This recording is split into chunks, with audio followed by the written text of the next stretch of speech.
Hər vaxtınız xeyir olsun əziz studiya izləyiciləri. Hər həftənin cümə günü olduğu kimi siz yenə də Elmətlə proqramı izləyirsiniz. Bu həftə isə proqramımız müəyyən səbəblərə görə bazar günü baş tutur və bugünkü mövzumuz regional təşkilatların işləmə prinsipi və mexanizmləridir. Qonaqlarımız isə Gürcüstan Azərbaycanlılar Konqresinin sədri Hüseyn Yusubov və Marniyol Gənclər Mərkəzinin layihə rəhbəri Emin Əhmədovdur.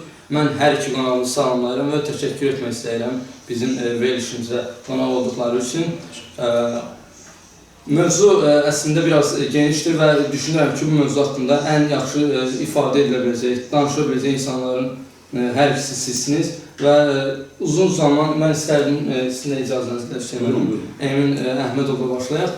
Uzun zamandır siz Marniyolda fəaliyyət göstərirsiniz. Mən istərdim ümumiyyətlə sizin öz təşkilatınız haqqında qısaca məlumat verəsiniz. Hansı fəaliyyətləriniz var və nə cür fəaliyyət planı tutursunuz özünüzdə? Buyurun. İlk önce teşekkür ederim stüdyoya qəbul etdiyiniz üçün. Deməli, Marniyol Gənclər Mərkəzi haqqında onu deyə bilərəm ki, 2003-cü ildə təşkilat yaranıbdır. Avropa Birliyinin layihəsi olaraq mali dəstəyindən, World Vision təşkilatının təşəbbüsündən və layihə 4 illik idi və 4 illik layihənin nəticəsində yerlərdə gənclər mərkəzləri yaradıldı. 2007-ci ildən artıq Marniyol Gənclər Mərkəzi təşkilat olaraq fəaliyyət göstərir. Bu günə qədər bir çox layihələr eləmişik. Yəni, kiçik layihələr, böyük layihələr var.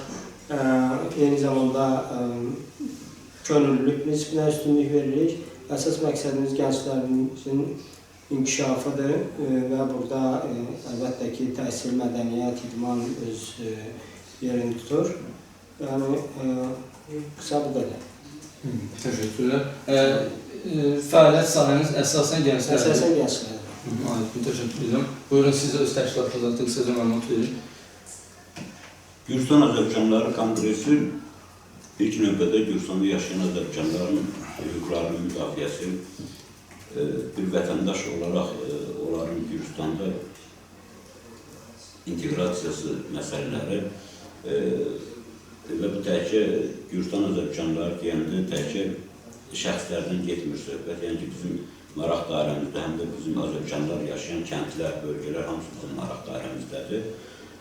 Ona görə də qısa bir məlumat lazımdırsa, bir il öncə Gürcüstan Azərbaycanlıları Konqresi qərar qəbul elədik ki, bütün Azərbaycanlılar yaşayan hər bir kənddə öz nümayəndələrimizi təyin edək və bir il ərzində 70-dən artıq kəndi biz gəzmişik, xalqla görüşlər keçirmişik, xalqın problemlərindən tanış olmuşuq. Eyni zamanda öz kəndini, öz yerini sevən şəxsləri həmin kəndlərdə bizim nümayəndələrimiz təyin etmişik.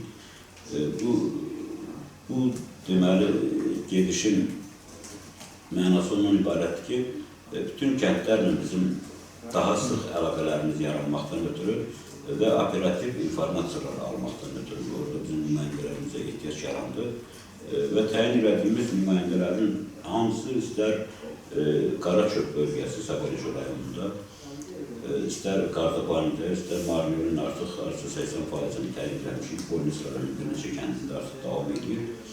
Təyin edildiyimiz nümayəndələrin fəaliyyətindən biz razıyıq. Yəni, çox sıx bizim əlaqələrimiz var, tez-tez görüşürük, demək olar ki, hər gün telefonlaşırıq və xalqın nələrlə xalqın üzrə problemləri və yaxud uğurları, nələr varsa bunun hamısından çalışırıq ki, bizim xəbərimiz olsun və o haqda biz, əgər problemlər varsa, onunla bağlı konkret addımlar ataq. Aydın məsələ, təşəkkürlər. Ümumiyyətlə, ikinci sualım bundan ibarət olacaq ki, bu qədər təşkilatların mövcud olmasına nə ehtiyac var? Halbuki bu təşkilatlar və təşkilatı yaradan şəxslər birləşib, ümumi bir gücə sahib ola bilərlər. Ancaq bu belə deyil və hazırda biz görürük ki, bir deyil, bir neçə təşkilat var. Bunun səbəbi nədir sizə? İlk öncə onu deyim ki, qeyri-hökumət təşkilatı, hər hansı bir təşkilat yaranırsa, o zərurətdən yaranır. Hər hansı bir problem varsa, yəni onun həllinə çalışır. Ona görə də bir qeyti əgər yaranırsa, demək buna ehtiyac var. Amma başqa tərəfdən baxanda, yəni bizdə, bizim regionu götürəndə, bəli, 100-dən artıq təşkilat qeydiyyatdan keçib, amma bugün çalışan təşkilat əksinə bizdə azdır. Yəni, barmaqla sayılacaq dərəcədə təşkilatlarımız var, fəaliyyət göstərən. Burada regionda əsasən belə götürsək ki, gənclərin əsasən təhsil, idman, mədəniyyət, ümumi inkişafı, inteqrasiya, yəni bu problemlər bugün də mövcuddur və bugün real çalışan, bunu vurğulayıram ki, real çalışan təşkilatlara ehtiyac var. Kağız üzərində əgər təşkilat qeydiyyatdan keçirsə, bu təşkilat demək deyirlər. Ona görə də bizim hələ... Bəs səbəb nədir, yəni burada təşkilat olması? Səbəb odur ki, ilk növbədə təşkilat yarananda gərək ehtiyac var, yəni ki, bir neçə məqsədi eyni olan şəxsin bir yerə, eyni missiyaya bir yerə yığılıb və hər hansı bir işə, fəaliyyətə başlaması lazımdır. Əgər bu yoxdursa, ikinci növbədə könüllü prinsipi var. Yəni ki, bu çox önəmli faktordur. Çünki təşkilat yeni yaranda onun maliyyəsi, vəsait çətinlikləri olur. Ona görə ilk öncə təşkilat yeni yaranda könüllüyə çox böyük ehtiyac var. Məsələn, öz işimizdən onu deyə bilərəm ki, biz təşkilat yeni fəaliyyət, yəni müstəqil olaraq yeni fəaliyyətə başlayanda 2007-ci ildə biz demək olar ki, il yarım heç bir maliyyəsiz, çünki o lazımı bacarığımız yox idi, layihələrlə bağlı, qazanmaqla bağlı. Ona görə demək olar ki, il yarım biz maliyyəsiz çalışdıq və burada könüllülük çox lazımi bir faktordur. Bu olmadıqda əlbəttə ki, ilk öncə hər hansı bir məqsədlə təşkilat açılır, sonra bunu genişləndirib, fəaliyyətini davam elətdirib və s. çətinliklərə düşəndə, yəni rastlaşanda artıq davam elətdirə bilmirlər. Ona görə də kağız üzərində yaranır. Aydın məsələdir, buyurun. Mən bu məsələ ilə bağlı müəllim biraz fərqli düşünürəm. Yəni ki, mən sayıram ki, 100 azdır. Azdır. Bəli. Çünki Emin müəllim də dediyi kimi, həm fikir olan adamlar toplaşır, bir araya gəlir, bir ideya olur ortada və ideya uğrunda fəaliyyət göstərməyə başlayırlar. İnsanlarda fikir müxtəlifliyi o qədərdir ki, yəni ki, mən fikrimi belə formalaşdırım ki, hamı eyni fikirdə olsaydı, planetləri 5-6 adam olardı da. Yəni ki, Allah Teala o qədər müxtəlif fikirli insanlar yaradır ki, və bu müxtəlif fikirlər hamı bir araya gələ bilməz. Bunun özündə də həmişə pozitiv nələrsə axtarmaq lazımdır. Məsələn, bizdə bu cəmiyyətlər deyirik də, əvvəlcə bu təşkilatlara, sonra ictimai təşkilatlar deyirik, nə bilməyinə, ad dəyişir, amma fəaliyyət forması demək olaraq dəyişmir.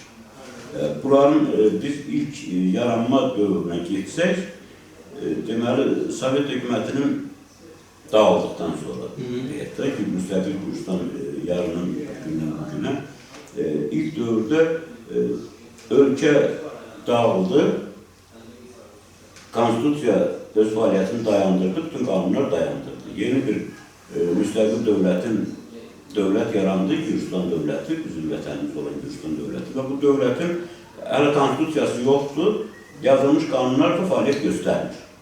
Və insanlar o qədər böyük problemlərlə üz-üzə qalmışdır ki, yəni ki, bu şeyləri, ictimai təşkilatları mütləq hamısının kökündə sosial problemlər durur, sosial çağırışlardır, sosial boşluqlardır. O boşluqları doldurmaq üçün həmişə bu təşkilatlara ehtiyac yaranır və bu təşkilat. O dövrdə, məsələn, Sovet hökumətinin vaxtında polis deyil, milis idi. Hətta Sovet dövlətinin belə bir lozungu var idi ki, mənim milisim məni qoruyur.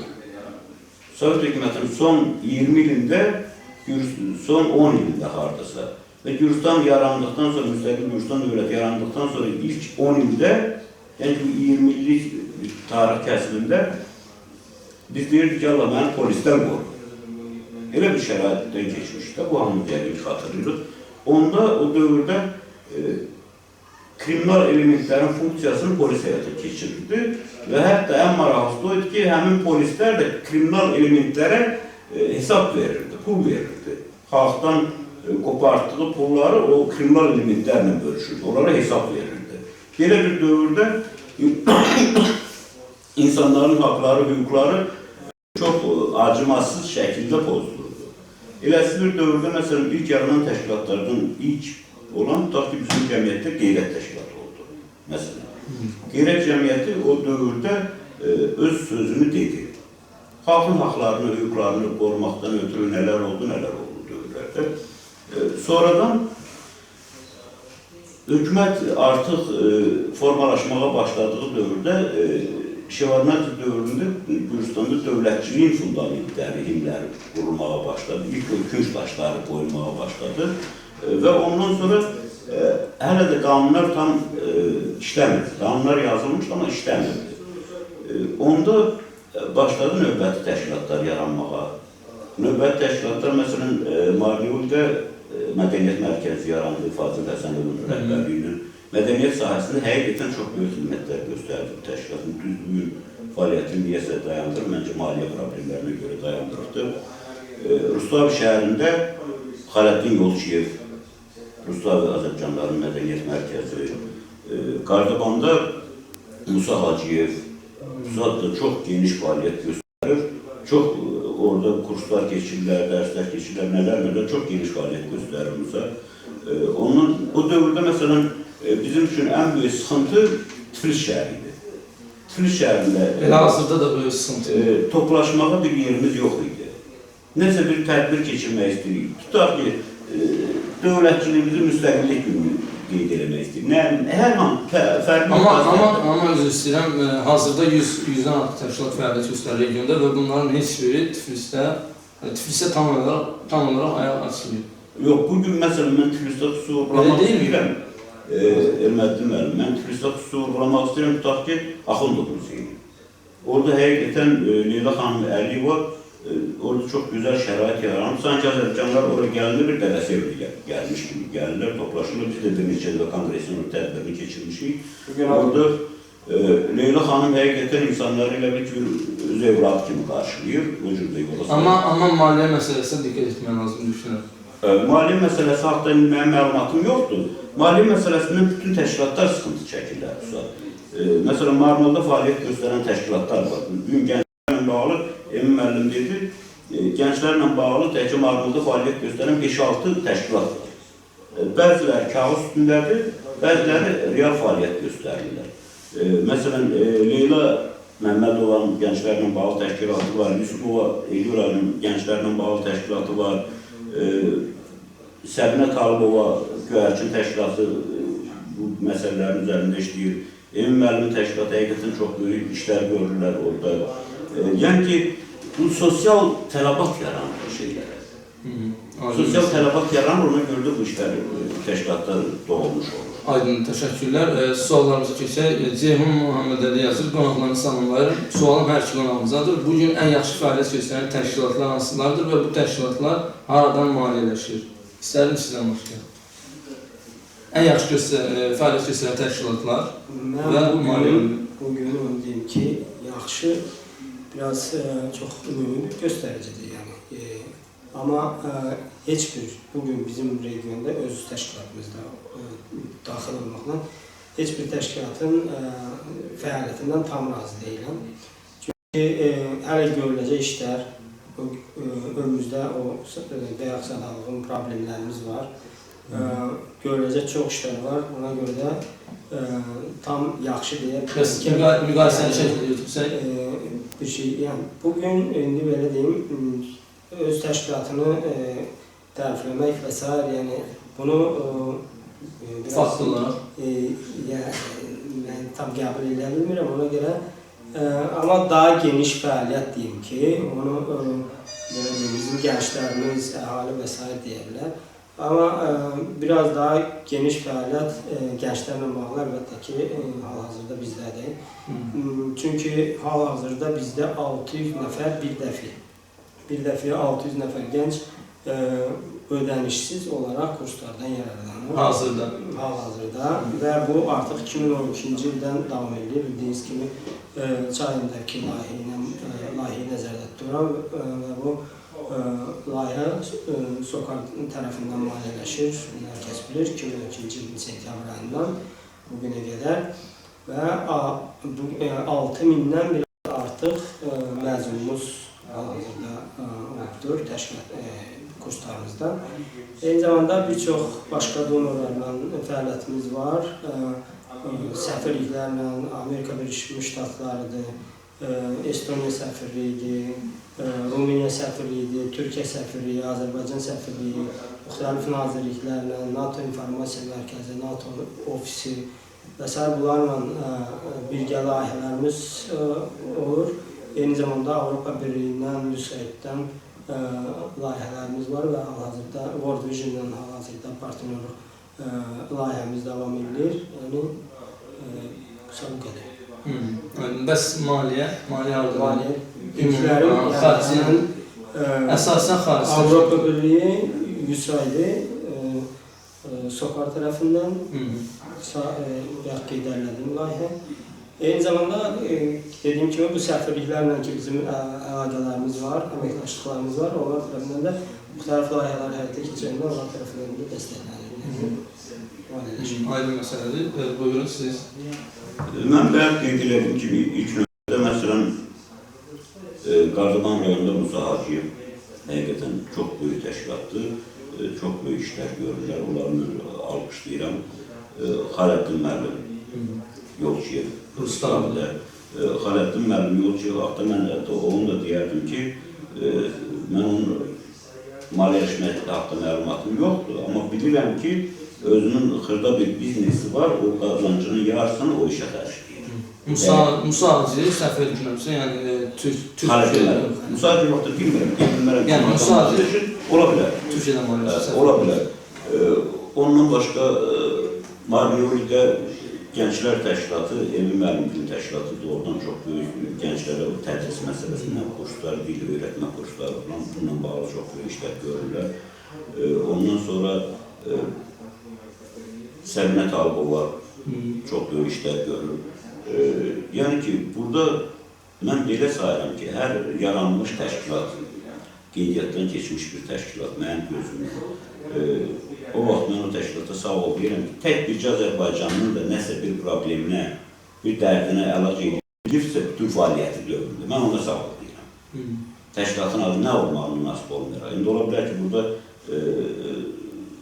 Leyla Süleymanovanın təşkilatı çox güclü fəaliyyət göstərir. Ola bilər ki, həmin dəqiqə təşkilatların adını biz yadımıza sala bilmirik, kimlərsə unuduruq, sonra bizi bağışlasınlar. Amma həqiqətən bu təşkilatlar... Bəs sizin təşkilat nə yoxdur? Nədə yoxdur? Yəni, aktiv fəaliyyət göstərilmər arasında. Bizim təşkilatı mən qiyası duyam ki, bizim təşkilatın fəaliyyəti haqqında mən bayaq məlumat verdim, ona görə ki, bir də məlumat vermək istəmədim. Yox, ona görə, yəni Emin müəllim öz təşkilatını qeyd etdi. Bizim təşkilatımız Marmur rayonundadır, ofisi əvvəllər Tiflisdə idi bizim ofisimiz, indi Marmur rayonundadır. Və biz, məsələn, mən dünən İmirasan kəndindəyim. Demək olar ki, həftədə bir il ərzində 70-dən artıq kənddə biz xalqla görüşlərimiz keçirilir. O görüşlər planlaşdırılmadan keçirilir. Yəni, gedirik kəndə, kəndlərin birisində o xalqın toplantı yerləri var. Həmin birjalara gedirik. Xalqla biz oturub səmimi bir söhbət qururuq ki, həqiqətən istəyirik bilək ki, bu kəndin dərdi nədir, azarı nədir, problemi nədir, uğurları nədir.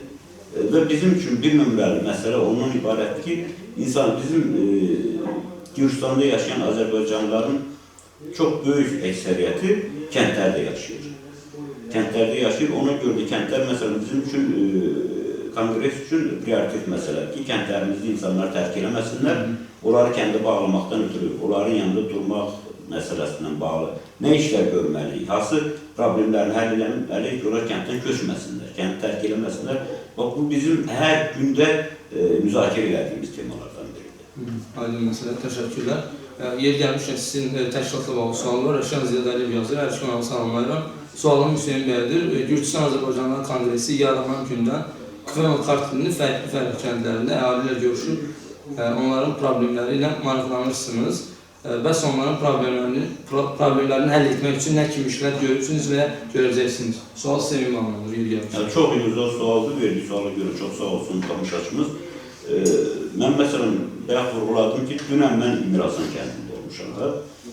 İmir Hasan kəndi, deməli, kəndin bir neçə içməli suyu ilə bağlı, suvarma suyu ilə bağlı, otaracaqla bağlı, bir də piyada keçidi körpüsündən bağlı problemləri var.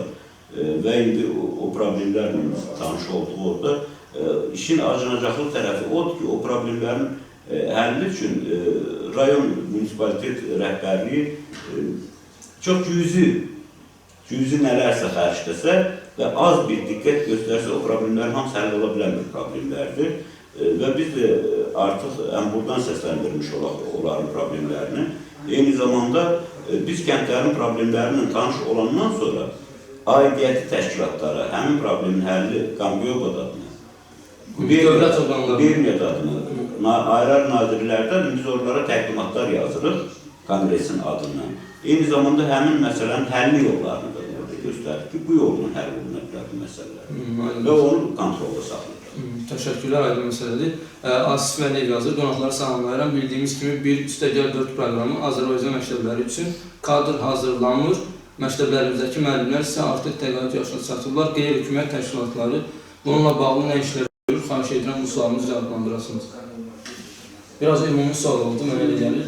Amma buyurun. Yəni, bizim biraz suallara diqqət edilsə yaxşı olar ki, yəni, bizim hal-hazırda fəaliyyətimiz gənclərin inkişafından bağlıdır. Amma bu hal-hazırdakı sual daha çox işlə təmin olunması və yaxud biraz... Amma sizin mərkəzdə Gürcü dili kursları da səhv etmiyoruz. Kurslar var, əlbəttə ki, kurslar var. Kurslarımızın sayı çoxdur, tək Gürcü yox, İngilis dili və s. Yəni, bizim, belə deyim də, bugünkü görüşün tam mövzuya üst-üstə düşmür. Çünki GT-in fəaliyyətindən bizim fəaliyyətdə hal-hazırda gənclərimizin inkişafından bağlıdır fəaliyyətimiz. Amma əlbəttə ki, bu problem var, mövcuddur və universitetlərimizdə yetərincə olmasa da xeyli sayda gənclərimiz var və artıq, belə deyim, ilk illərdə həmin 1+4 proqramından qəbul olanların sayı daha az idi və artıq məzunlar var, amma sayıları azdır. İnanıram ki, yaxın illərdə artıq bunların sayı, çünki sonraki illərdə daha da çoxlanma doğru gedir. Amma mövcud problem mövcuddur və sadəcə bizim fəaliyyətlə bağlı bir şey deyil. O tamaşaçının verdiği suala göre ben sağ demek isterim. Orada ben anladığıma göre sualın canı buydu ki Azərbaycan dilli orta məktəblər üçün müəllim kadrları. Kadr çatışmazlığı var və təqaüd yaşına çatmış kadrlar kifayət edir. O bilirsiniz, mən o məsələyə bir sos siqnal kimi yanaşmışam həmişə. Buna görə ki, əvvəllər bir ardasa 10 il bundan qabaq bizdə bir nömrəli problem gənclərin təhsilinlə bağlı problemimiz gənclərin ali təhsil almağında idi problem. Həmin 1+4 proqramı çərçivəsində o məsələ həll olunmuş oldu. Baxmayaraq ki, artıq o universitetləri, Tiflisdəki universitetləri bitirmiş məzunlarımızın çox böyük əksəriyyəti işsizdirlər. Aslında Gürcü dilini mükəmməl öyrənirlər, dövlət dilini çox qəşəng danışırlar və konkret ixtisaslar alıblar, amma işsizdirlər. Amma tamaşaçımızın sualına gəldikdə, bilirsiniz, əvvəllər bizim Azərbaycan dilli orta məktəblər üçün kadrlar Bakı şəhərində hazırlanırdı. Onda hamımız bir dövlətin tərkibində yaşayırdıq. Sovet axır ardasa 10-15 ildir ki, Bakı şəhərindəki bütün universitetlərə bizim gənclər üçün qapılar bağlanıbdır və Tiflisdəki universitetlərdə də bu nəzərdə tutulmuyubdur ki, Azərbaycan dilli orta məktəbdə ədəbiyyat dərsi demək lazımdır, Azərbaycan dili dərsi demək lazımdır, fizika dərsi, kimya dərsi, coğrafi, tarix və ilaxır və ilaxır. Deyilən bütün fənlər var və bunlar hazırlanmır. Artıq orta məktəblərimizdə elə olub ki, riyaziyyat dərsini mühəndislər deyir, biologiya, nə bilim, zoologiya, botanika dərslərini agronomlar deyirlər. Artıq belə bir acınacaqlı və sağ olsunlar bizim o yaşlı nəsil müəllimlərimiz ki, hələ onların sağlamlığı, səhhəti imkan verir ki, o məktəblərdə gedib fəaliyyət göstərirlər, dərs deyirlər. Və biz elə bir şərait ki, artıq bir gün gələ bilər ki, o məktəblər bağlana bilər. O şəraitlə biz üz-üzə qalmışıq və onunla bağlı, məsələn, mən bizə ən yaxın olan məsafəcə Türkiyənin Qars şəhərində Dövlət Universiteti var, Qars Qafqaz Universiteti. Oranın rəhbərliyi ilə mənim danışıqlarım gedir ki, bizim gənclər üçün orada həmin fakültələr yaradılsın və bizim gənclər gelib orada pedaqoji fakültələri qəbul olsunlar və gəlib məktəblərimizdə müəllim olsunlar. Çox böyük güzəştlərdən orada söhbət gedir. Yəni ki, təhsil haqqı illik $200-300 arası fakültəsindən asılı olaraq. Orada yataqxana ilə təmin olunur, qiymətlə beləxır, sağlamlıq sığortalarından təmin olunurlar. Yəni bu məsələlərin üstündə biz konqres olaraq çox ciddi şəkildə işləyirik. Çünki bir xalqı sən məhv etmək istəyirsən, onun təhsilini əlindən alsan bəs edir. Ona görə o təhsil məsələsi orta məktəb olmadıqda, sabah ali təhsil söhbəti olmayacaqdır. Ondan başqa da Elməddin müəllim və Emin müəllim də vurğuladı, o müxtəlif dillərin öyrənməsi. Həqiqətən mən istəyərəm ki, bizim gənclərimiz, Azərbaycanlı gənclərimiz Akaki Tzerikeliyi, İlya Çavcavadze orijinaldan oxusunlar. Mən istəyərdim ki, bizim gənclərimiz Viktor Hugo'yu, Bayronu, Tolstoy'u, bunların hamısını orijinaldan oxusunlar. Amma bu şərtlə ki, qabaqca Şəhriyarı Ordubadi oxumağı bilsinlər orijinaldan. Öz ana dilini öncə bilməlidirlər. Biz inteqrasiyadan söhbət gedirsə, Gürcüstanda dövlət dilini bilmək, mütləq bilmək lazımdır. Amma inteqrasiya olmalı, bu assimilasiya olmamalıdır.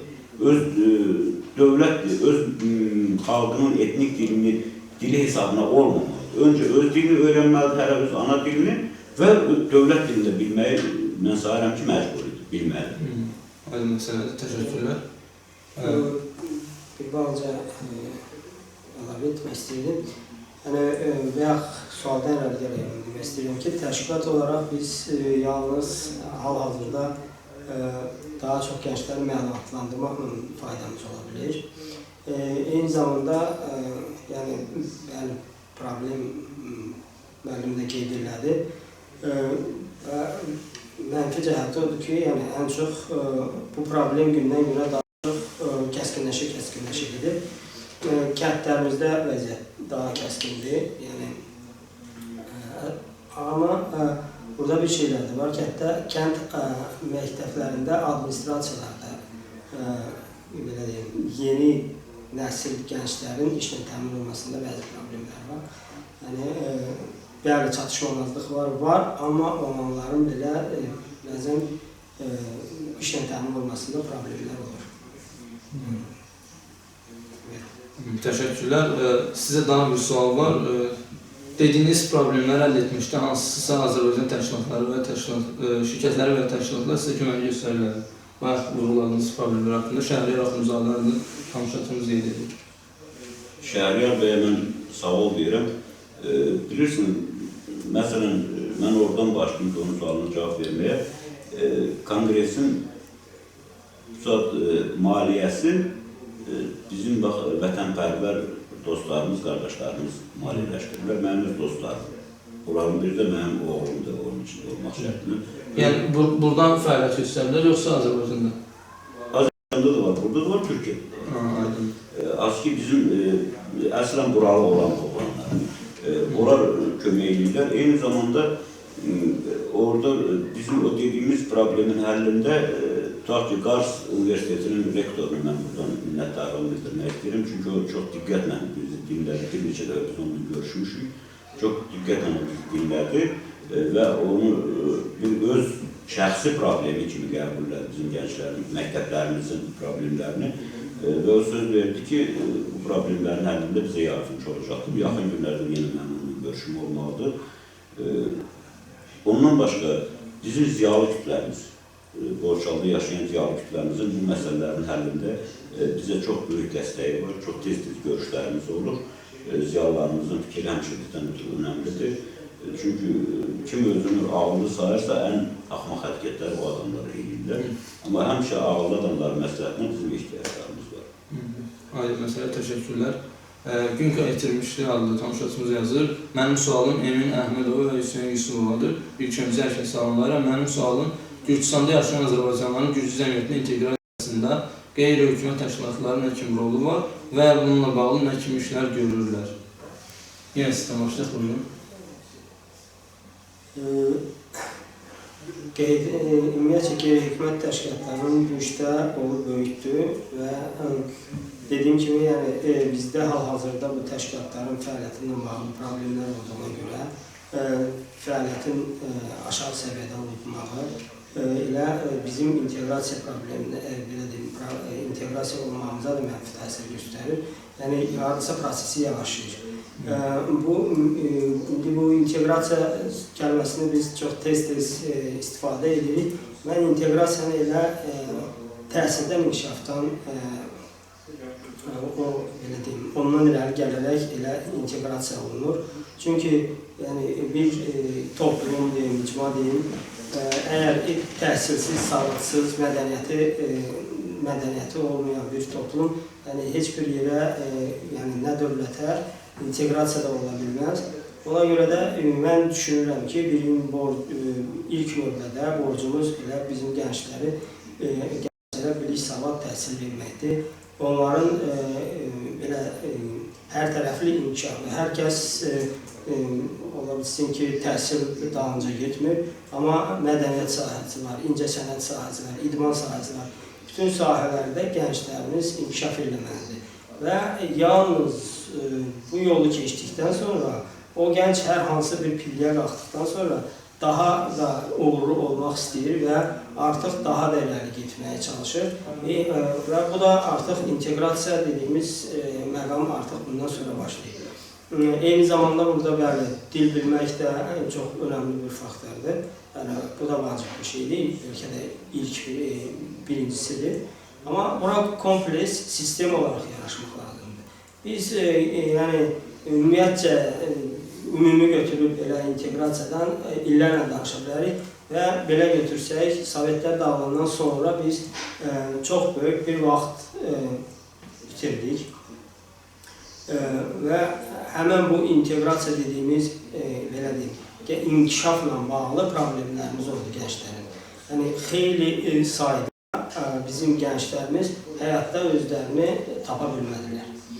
Bu 90-cı illərdən başlayaraq xeyli vaxt çərçivəsində bizdə sırf gənclərin inkişafıyla bağlı, təhsilinlə bağlı heç bir fəaliyyət sıfır dərəcəsində idi. Hətta indi də bir çox problemlər var ki, bu da inteqrasiyaya mənfi təsir göstərir. Bunlardan elə təhsilin aşağı səviyyəsi olmalı, elə idmanın vəziyyətinin yaxşı olmalısı. Biz, bayaq Hüseyin müəllim qeyd elədi, əsasən kəndlərdədir bizim gənclər.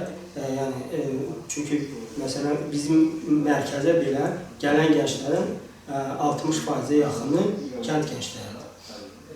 Və bugün gəlin baxaq görək, bizim kəndlərdə şərait necədir? Yəni, biz yolda söhbət elədik Hüseyin müəllimlə. 80-ci illəri biz götürəndə, 70-80-ci illərdə bizim kəndlərdə kitabxanalar var idi, mədəniyyət ilə fəaliyyət göstərirdi, ambulatoriyalar, klublar var idi, klublar var idi və s. Yəni, bugün biz hansı kənddə bunlar var deyə bilərik. Hətta Marliyonda bugün biz artıq bir ildir, yəni xeyli müzakirələr, sosial şəbəkələrdə müzakirələr oldu. Kitabxananın fəaliyyətini belə tam başlaya bilmirik. Marliyonda 2 kitabxana var idi. Hal-hazırda birini biz tam fəaliyyətə başlaya bilmirik. Eyni zamanda kinoteatr yoxdur, teatr yoxdur. Yəni bu problemləri saysaq Eyni zamanda kəndlərdə heç bir, yəni bu problemlər daha kəskin. Yəni biz sonra deyirik ki, biz inteqrasiya etmirik. Yəni təkcə QHT ilə bu problemləri həll etmək olunur. Burada yerli hakimiyyətin həm QHT-lərlə birgə fəaliyyəti daha açıq olması, plus problemlərə real yanaşıb bununla bağlı addımlar atmaq lazımdır.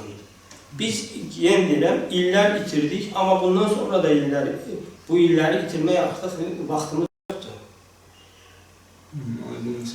Təşəkkürlər, buyurun.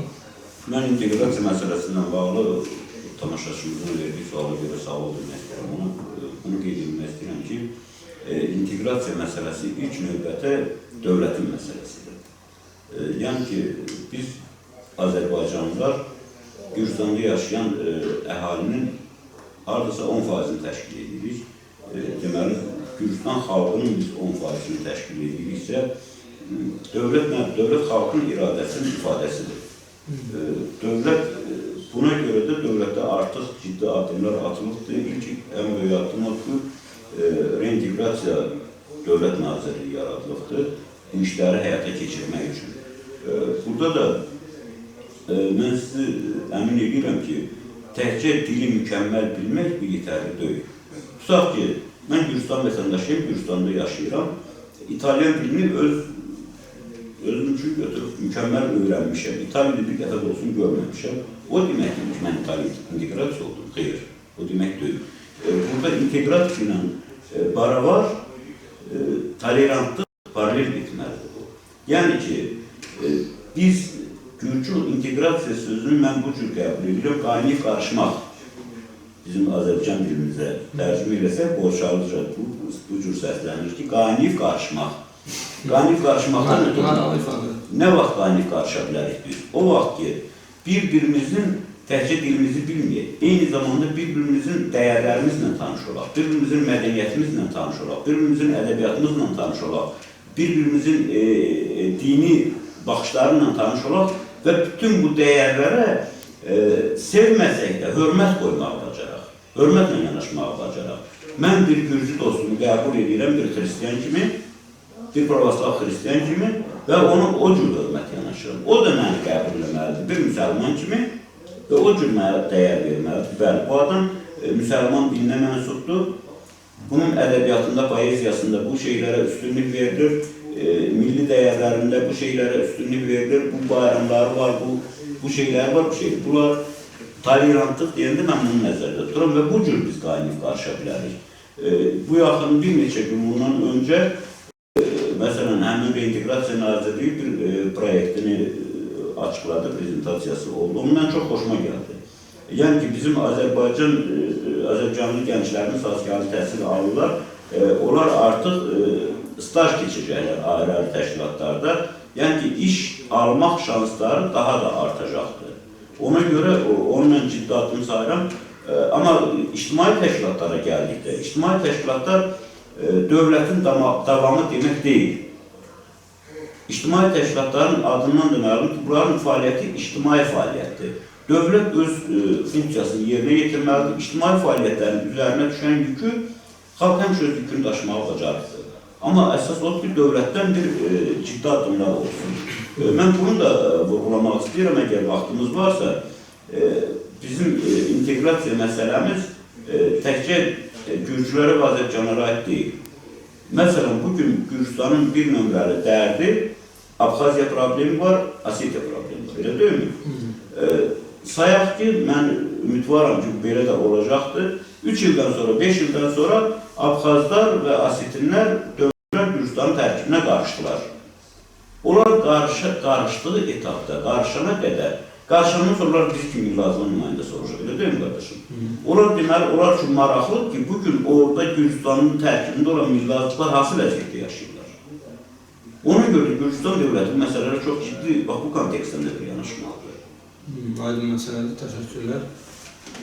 Xəyal Ocaq Bölgə adlı tamaşaçımız yazır. Sağlam Gürcüstanın Avropa ilə viza liberallaşması burada yaşayan Azərbaycanlılara necə təsir edəcək? Bir qeyri-hökumət təşkilatlarının nümayəndəsi olaraq necə düşünürsən? sual olarsa Viza liberallaşmanın bəli. yəni Gürcüstandakı yaşayan Azərbaycanlılara təsiri necə olacaq? Və mən istərdim ki, bu suala əlavə edim, yəni qeyri-hökumət təşkilatlarının fəaliyyətini necə təsir edəcək? İlk növbədə deyim ki, ümumiyyətcə bütün Gürcüstan vətəndaşlarına necə təsir edir, bizə də, Azərbaycanlılara da eyni təsir edəcək. Yəni burada o qanunda konkret, yəni hər hansı bir milliyyətlə bağlı və s. fikir yoxdur.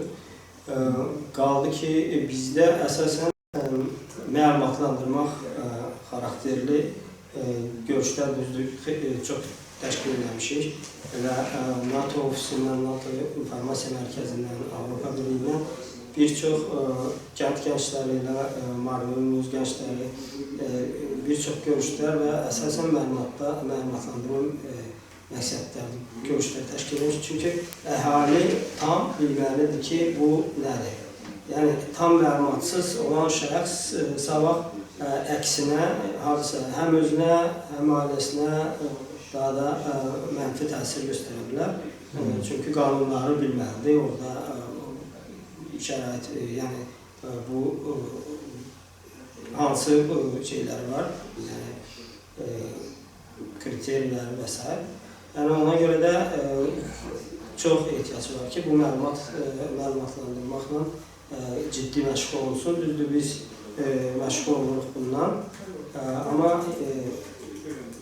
regionda yetərli sayda deyil və ümumiyyətcə məlumat çatışmazlığı var.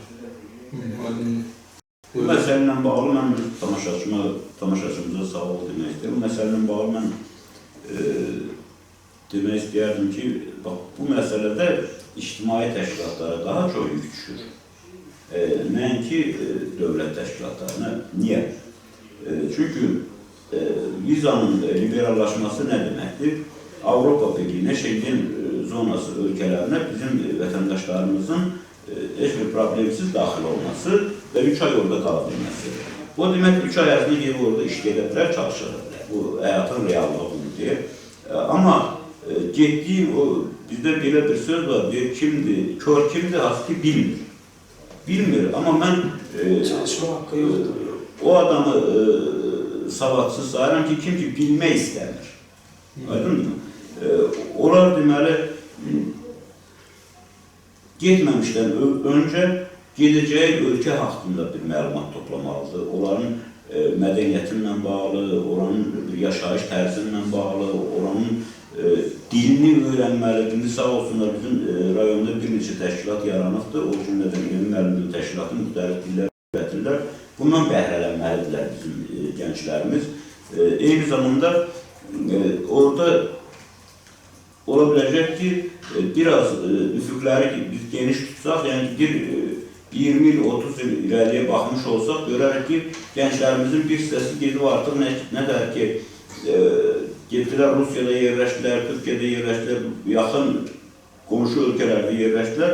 Deməli ki, Qərbi Avropada, Şərqi Avropada yaxın gələcəkdə yerləşə bilərlər. Bu yerləşmək məsələsində də mən çox arzu edərdim ki, bizim gənclər orada onların dilini, dəyərlərini öyrənəndə öz dilimizi və dəyərlərimizin hesabına eləməsinlər. Öz dilimizi, dəyərlərimizi qorumaq şərtindən onları öyrənmiş olsunlar. Amma mən çox istəyərdim ki, gənclərimiz heç araya getməsin, burada onların hamısına iş yeri təmin olunsun və burada işlə məşğul olsunlar, öz ailəsinin içində olsunlar, öz elində olsunlar. Aydın məsələ, təşəkkürlər. Turan Nazıyev adlı istifadə tamaşaçımız yazır. Hər iki qonağını salamlayıram. Veriliş boyu sorularımızın Gürcü cəmiyyətinin inteqrasiyasından bəhs edilir. Mənə maraqlıdır ki, bəs bizim öz milli mədəniyyətimizin yaşadılması və qorunması istiqamətində təşkilat olaraq mövqeyiniz nədir? Bayaq da qeyd elədim. Təşkilat olaraq əlbəttə ki, biz bir sıra istər tədbirlər olsun, görüşlər olsun, mədəniyyətimizlə bağlı, yəni ki, bu kimi tədbirlər həyata keçirilir. Əlbəttə, bunların hamısı yetərli deyil. Amma yenə qeyd edelim ki, regionda bizim mədəniyyətlə bağlı, istər Bəyəqsad adında, istər gənclərin idmanla bağlı, təhsillə bağlı olduğu kimi, mədəniyyətlə bağlı böyük problemlərimiz var. və bugün gənclər, bax, məsələn, qeyd edim ki, Marmara Gənclər Mərkəzində, çay evində hal-hazırda 48 nəfər rəsm kursundan faydalanır, eyni zamanda 12 nəfər xalçaçılıq. Yəni, bu birbaşa bizim incəsənətlə bağlıdır və müxtəlif sərgilər təşkil olunur, səfirliklər tərəfindən və s. Yəni, iştirak edirik. Amma bizim region özündə muzey yoxdur. Bizdə kinoteatr yoxdur. Bizdə teatr demək var ki, yoxdur. Və bu kimi şeylər insan istəyir təhsilli olsun, istəyir, yəni olmasın, fərqi yoxdur. Hər hansı bir insan, bizim gənclər, bugün mədəniyyətli, bir neçə gün öncə konsert olmuşdu, orada bəzi problemlər çıxır və deyənlər oldu ki, bizim millət və s. Yəni, oradakı problemlərdən qaynaqlanır. Xeyr, bu belə deyil. Və bu kimi tədbirlər tez-tez olmalıdır. İstər kəndlərdə, istər şəhərdə. Müxtəlif sərgilərin keçirilməlidir. Amma bunlar hal-hazırda demək olar ki, yox dərəcəsindədir və biz hansı mədəniyyətdən danışa bilərik?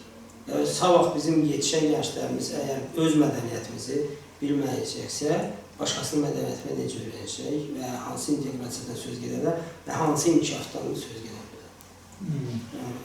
Amma yenə deyirəm, təşkilat olaraq düzdür, çalışırıq, istər təşkilat olsun, istər məsələn, mədəni abidələrlə bağlı çox görüşlərimiz olubdur. Hal-hazırda Marmara'da Nərman Nərmanov heykəlindən bağlı bir çox sosial şəbəkələrdə də, görüşlərdə oldu və s.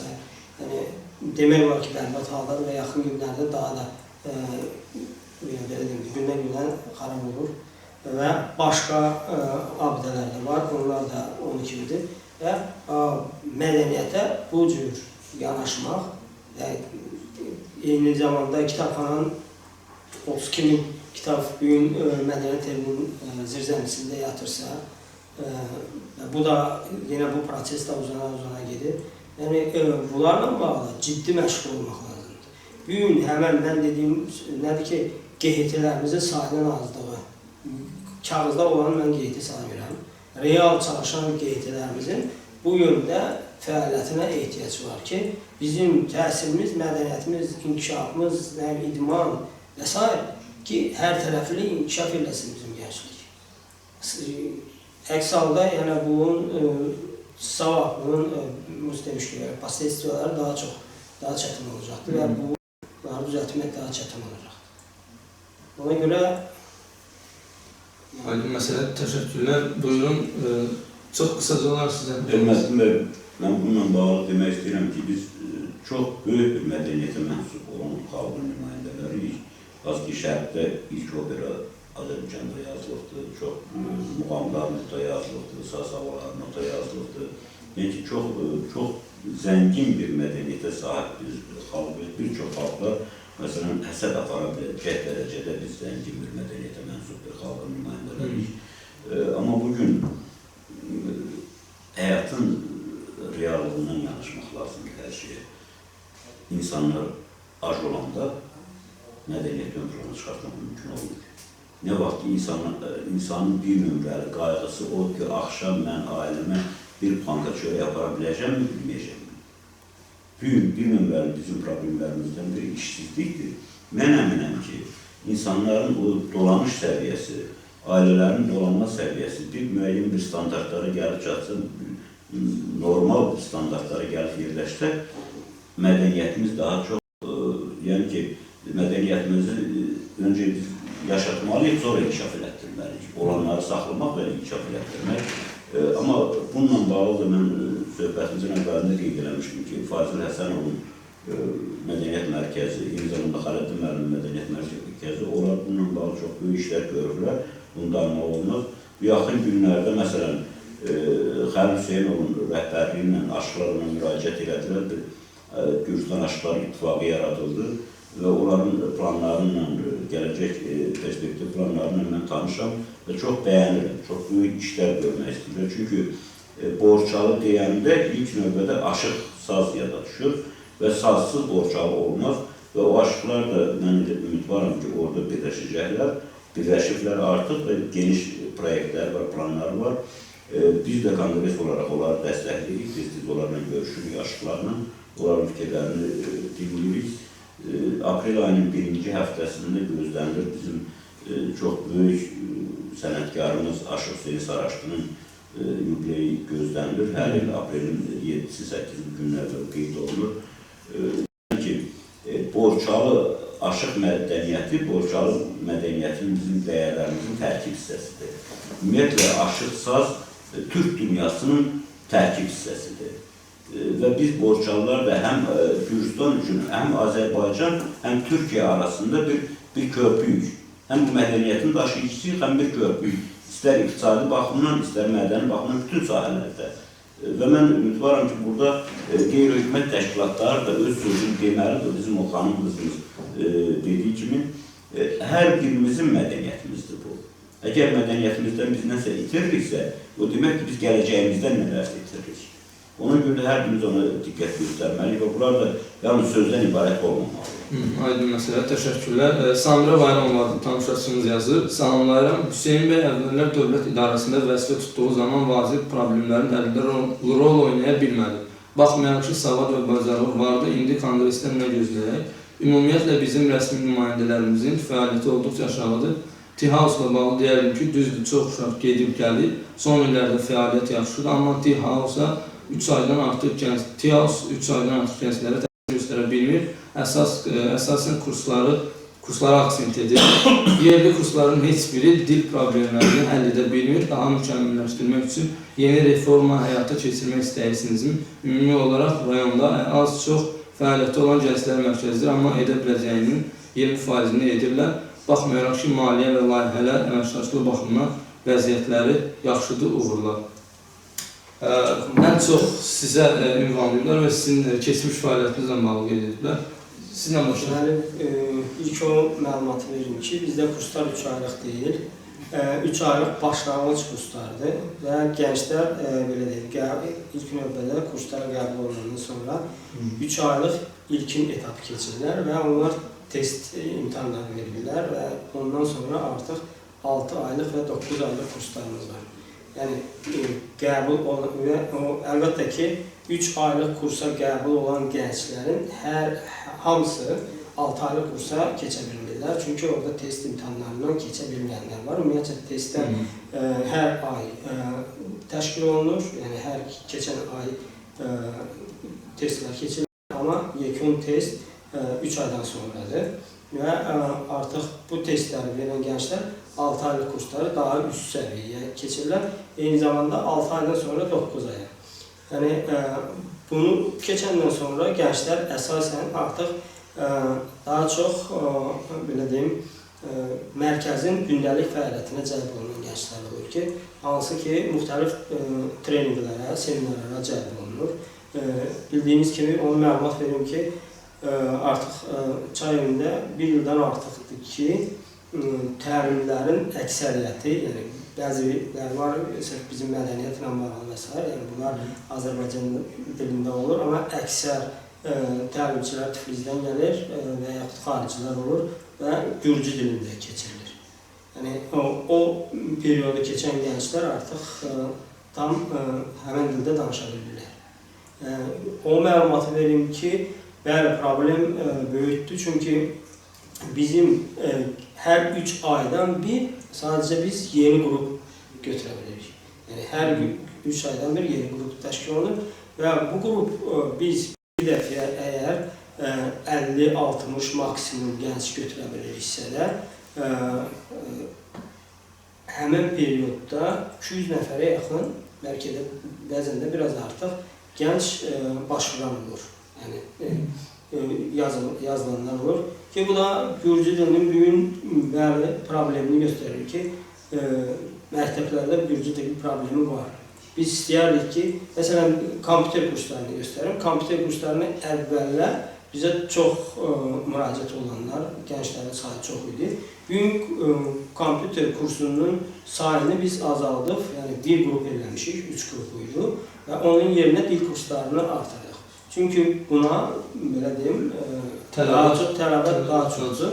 Eyni zamanda universitetə hazırlıq kurslarımız layihə çərçivəsində bir qrupdur. Biz onu 3 qrupa çatdırdıq və hal-hazırda 60 nəfər gənc universitetə hazırlıq kurslarını yaradan, hansı ki, dediyim kimi tam ödənişsizdir və keçən il 68 nəfərdən 65-i qəbul oldu. Bu, yəni statistikadır, bu, yəni bizdə məlumat tam ad, famil və s. hər bir şeylə var. Onlardan 11-i ödənişsiz, yəni 100% qrantla qəbul olunmuşdur. Yəni, amma problemlər əlbəttə ki var. İndi dəyərləndirmə verilir orada 20% və s.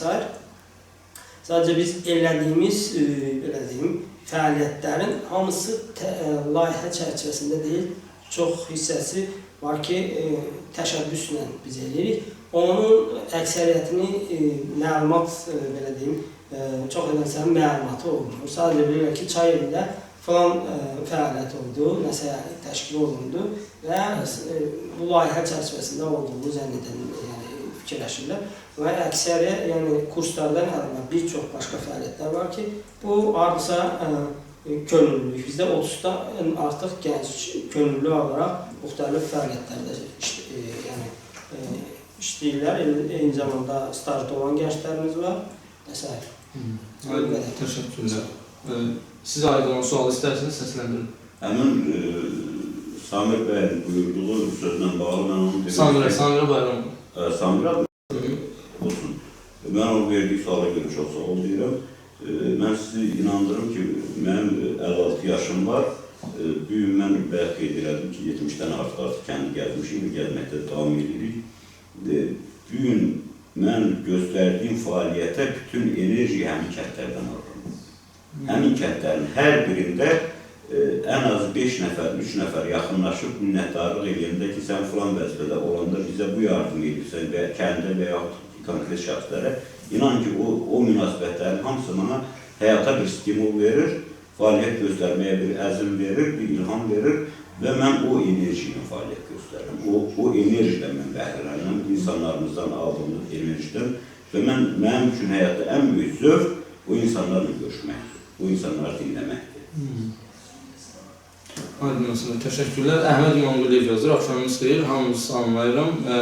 Hüseyin Yusufov Kartli qubernator müavini işləyərkən nə kimi işlər görmüşdür inteqrasiyayla bağlı, neçə gəncinin işlə təmin olunmasına dəstək olub və regionda bizim milli mədəniyyətimizin inkişafına hansı addım atmışdır və bundan sonra onun rəhbərliyi altındakı təşkilatı nə gözləyir?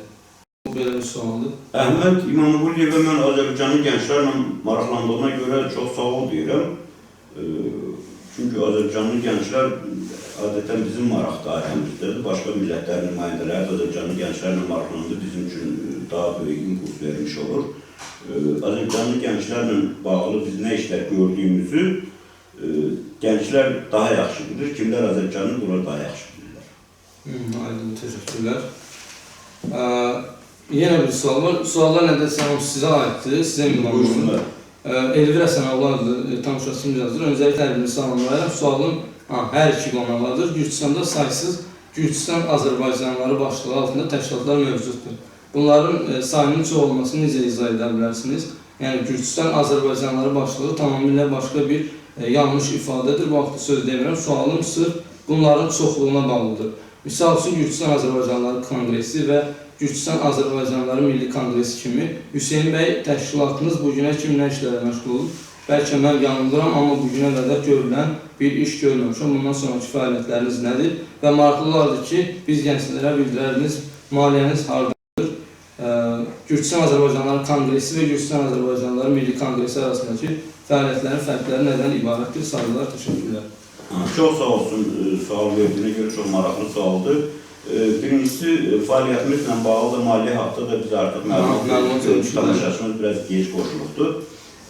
Mən onu demək istəyərdim ki, bizim təşkilatların sayı nə qədər çox olarsa, məsələn, bayaq biz unutduq, Rustav şəhərində Salam Xeyriyyə təşkilatda fəaliyyət göstərir. Gürcüstandakı Azərbaycanlıların müəllimləri təşkilatda yaratılıbdır, Qardabanlıdır, Xanfil yaratıbdır. Yəni ki, biz Avropalaşma istiqamətində irəliləyirik. Avropa ölkələrində bildiyimiz kimi bütün peşə sahibləri deyək və bütün peşələrin profsayuzları yaradılır. Bax, həmin o müəllimlər təşkilatını mən gələcəyini o rolda görürəm və mən arzu edirdim ki, bizim həkimlərin də hüquqlarını qoruyan bir təşkilatları olsun, müəllimlərimizin də olsun, mühəndislərimizin də olsun, mimarlarımızın da olsun, mühasiblərimizin, yəni də bütün sahələr üzrə o şeylər olarsa, onlar insanların fəaliyyət göstərən hər bir mühəndis tutaq ki, öz təşkilatına 3 manat, 5 manat üzvlük haqqı verir və onların bütün sahələrdə dövlətlə bağlı bütün problemlərin həllində, eyni zamanda onların bütün hüquqların həllində bir nömrəli müdafiəçi rolu oynayırlar. Həm sendikalar deyilir vəziyyət olaraq. Onların daha çox yaradılmasının mən tərəfdarıyam və bunların hamısının arasında bizim Gürcüstanda olan Azərbaycanlı təşkilatlarımız istiqamətindən asılı olmayaraq, bunların bir olmağına ehtiyac yoxdur, amma müəyyən bir koordinasiya olarsa, bu daha gözəl olar. Bəs digər təşkilatla sizin təşkilatlar arasında fərq nədir? Bir çox təşkilatlarla bizim koordinasiyalarımız var. Fərq bilirsiniz, fərq o fəaliyyətlə tanış olmaq lazımdır. Burada indiki cürmünlə onu deməklə olmur. O fəaliyyətlə görünür, sual verən vətəndaş tanış deyil fəaliyyətlərlə. Bizim fəaliyyətlərlə tanış olanda o fərq orada görünür. Bəs adın bu qədər yaxın olması təsadüfüdürmü? Mən bilmirəm, o təsadüfüdürmü, təsadüfü deyilmi? Ola bilər ki, 3-cü, 4-cü də buna oxşar adlarda təşkilatlar yaranar. O fərq eləməz. Əsas o ki, hər yaranan təşkilat tək bircə Azərbaycanda hər hansı bir məsələdə yardımcı olarsa, Allah onu kömək olsun. Aydın məsələdir. Siz nə demək istəyirsiniz bu vaxtda? Ümumiyyətlə, Gürcüstan Azərbaycanlıları başlığı altında yaranan təşkilatların sayı niyə bu qədər çox? Belə deyim də, əsasən təşkilatın adı onun çalışdığı əhatə etdiyi arealla bağlıdır və təşkilatda əgər Gürcüstan Azərbaycanlı sözü varsa da, deməli bu Gürcüstanda olan Azərbaycanlılarla fəaliyyətinə əsasən onlarla bağlıdır. Çünki bizdə təşkilatın adından Marnioli adı olduğuna görə əsasən Marnioli və onun kəndlərini əhatə edirik. Yəni bu artıq təşkilatın fəaliyyətindən bağlıdır. İndi sayının çox olmağı və s. yəni bu o qədər önəmli bir şey deyil, amma əsas aydın məsələdir. Təşəkkürlər. Ola bilər ki, bağışlayın, mən məsələn o ümiddəyəm ki, bugün siz onu düz buyursunuz, tamaşaçımızdakı məsələn hamısı Gürcüstan Azərbaycanlıları başlayır. Çünki burada Azərbaycanlıların yaratdığı təşkilatlar deməli Azərbaycanlılara xidmət etmək üçün yaranır. Bu da hansı Azərbaycanlılara, bu eyni zamanda ünvan göstəricisidir Gürcüstandakı Azərbaycanlılara. Mən ümidvaram ki, o getdikcə artıq biz Avropa ilə yaxınlaşdıqca bu şeylərdə müəyyən bir ixtisaslaşma gedəcəkdir. Bu qeyri-hökumət təşkilatlarında da hərənin sahəsi dəqiq bir sınırlara alınanda bu fəaliyyət növləri. Bugün bir çox təşkilatlar hamı eyni şeylə məşğuldur. Amma o ixtisaslaşma olarsa, onda bundan xalqımız daha çox bəhrələnər. Mən belə başa düşürəm, belə düşünürəm. Aydın məsələ, təşəkkürlər. Sağ olun. İndi mən PR məsələsini gəlmək istəyirəm. Bilirik ki, hər bir qeyri-hökumət təşkilatı üçün gördüyü işlərin PR-ı önəmlidir. Çünki bu halda o təşkilat tanınır və həqiqətən də iş görüldüyü üzərində olur. Bu yaxınlarda bildiyimiz kimi fevral ayında Xocalı ilə bağlı tədbirlər, silsilə tədbirlər keçirildi, sizin təşkilatda keçirildi və sizin təşkilatda da oldu. Mən aldığım məlumata görə Muğamda belə bir tədbir baş tutulub. Sadəcə olaraq siz həmin tədbiri belə deyim, PR etmədiniz. Bunun səbəbi nə idi? Buna baxmayaraq Hüseyn müəllimin təşkilatı həmin tədbiri belə deyim, işıqlandırdılar. Deməli, bizdə ümumiyyətcə bəzən bir çox tədbirlər olur ki, o işıqlandırılmır. Məsələn, bu yaxınlarda Amerika Birləşmiş Ştatlarından bəstəkar qadın gəlmişdi, piyanist. Gənclərlə görüş oldu, seminar keçildi. Sonra Gürcüstan İncəsənət Akademiyasından gənclər üçün master klasslar keçildi. Yəni, bu kimi tədbirlər bəzən, məsələn, bir günü, həmin tədbirlər 5-6 günün içində 4-5 tədbir oldu. Demək olar ki, hər gün və elə gün oldu ki, bir gündə 2 tədbirimiz oldu. Ona görə də yəni, hər olunan işi PR-lar biz yanında yer vermirik. Eyni zamanda Xocalı ilə bağlı da keçirilən tədbirdə Muğam restoranına təşəkkür edirəm. Onlar süfrə açdılar. Sırf ya süfrəsi ya da nəsə ehsan, bəli. Və eyni zamanda gənclərə məlumat verildi. Sırf məlumat məqsədli bir tədbir idi. Ona görə də o qədər də lazım bilmədik ki, bunu geniş verelim. Teşekkürler. Yeri gelmişken bu sualın biraz artırılmış Ceyhun Muhammedəli tanışırsınız bize qeyd edir. Sualın Hüseyin müəllimədir. Siz Xocalı soyqırımına bağlı tədbir keçirdiniz. Bunu ise cəmiyyətdə bir mənalı olaraq danışılamadılar və özünü reklam xarakteri daşıyan addım kimi qeyd edirlər. Bunu necə qiymətləndirirsiniz və gələcəkdə Abxaziya və Osetiya işğalını qınayacaq tədbir keçirmək fikriniz yoxdur? Bu sual sırf sizə. Xocalı ilə bağlı mən onu qeyd etmək istəyirəm ki, Xocalı genosid sözünü tam əhatə edən hadisə Xocalı hadisəsidir. Və çox təəssüflər olsun ki, dünya miqyasında hələ də Xocalı öz dəyərini almır, öz qiyməti verilməkdir. Avropa Birliyi ölkələrində gedən o ikili standartları biz hələ də müşahidə eləməkdəyik. 1915-ci ildə genosid termini hələ yaranmamışdan öncə beynəlxalq termin olaraq bilirik ki, 2-ci Dünya müharibəsindən sonra yaranıldı bu termin. Və bu termin, bu Xocalı, bunun hüquqi bazası yaranmamışdan öncəki dövrlə bağlı Avropa dövlətləri, parlamentləri qərar verirlər ki, 1915-ci ildə Türkiyə ərazisində ermənilərə qarşı genosid olubdur. Amma 3 gün öncə Xocalıda olmuş hadisələri, hamının gözünün qarşısında olmuş hadisələri, bu gün də Avropa Birliyi, onu hələ də Avropa Birliyi ölkələrinin bir çoxu, dünyanın aparıcı ölkələrinin bir çoxu təəssüflər olsun ki, hələ də ona qiymət verməyiblər. Bu birinci baxış. İkinci baxış.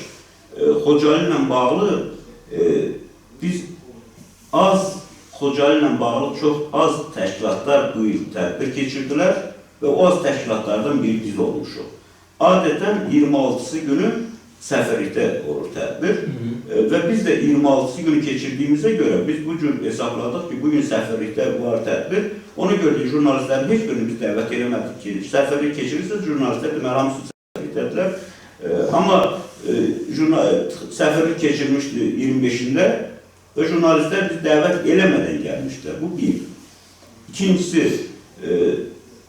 mən bunu düz saymıram bu cür yanaşmayı ki, Xocalı kəlməsilə PR kəlməsi bir araya gətirilməməlidir. Biz Azərbaycanda bunu bir araya gətirməməliyik. Və sizə də tövsiyə edirəm ki, bu şeylərin kəlmə ikisini bir araya gətirmək düzgün saymıram mən. Çünki bir var PR, o PR hər hansı bir şeydən nələrsə dividendlər qazanmaq. Bir də var ki, sən xalqınla bağlı, sən xalqına qarşı yeridilmiş bir genosidi sən ona qarşı bir aksiya keçirirsən və bu aksiya haqda mətbuatda məlumat gedir. Məlumat başqa şeydir, PR başqa şeydir və bundan da bu şeylərdən artıq kimlərsə PR düzəldirsə, onlar bir daha öz vicdanları qarşısında otursunlar, bir hesabat versinlər ki, nə dərəcədə vicdanları təmizdir və nə dərəcədə Xocalı hadisəsinin dəyərini bunlar anlayıblar. Xocalıda bugün Ermənistanda prezident olan kəs, hansı ki bəyanat verir Xocalı hadisəsindən sonraki Xocalıya qədər biz hansı kəndləri, hansı rayonları işğal eləmişdik, oradan sakit əhali, yəni ki, vətəndaş əhali da, sivil əhali çıxmırdı və bizə problemlər yaradırdı.